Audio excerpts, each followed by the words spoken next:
thoughts on the debt ceiling?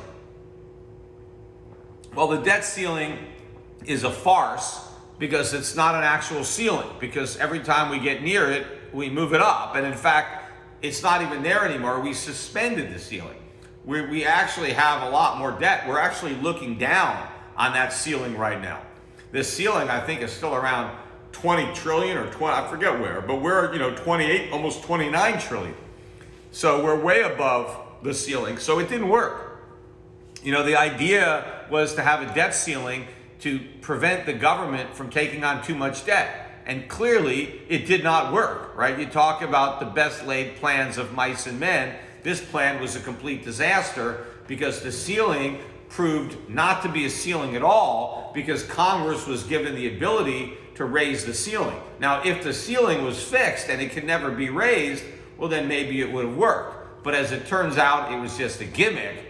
And, Congress was easily able to get around the debt ceiling. It's interesting, though, I pointed out on my podcast, and if you guys are not listening to my podcast, you should do it at Schiff Radio. I pointed out that the origin of the debt ceiling was in 1917, a few years after the Federal Reserve started. They amended the Federal Reserve Act so that the Federal Reserve could buy U.S. Treasuries. It couldn't buy U.S. Treasuries initially. In fact, if it was able to buy U.S. Treasuries, the act probably never would have been passed.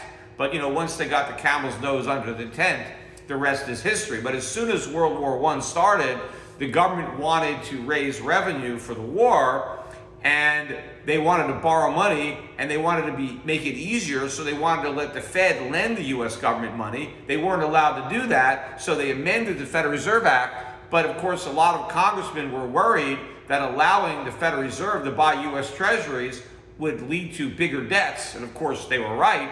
And so they decided to try to protect against that with a debt ceiling.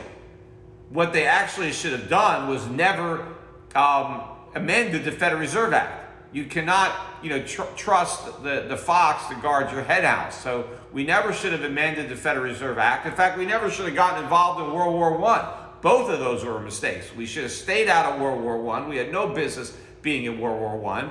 And even though we won the war, we actually lost the war.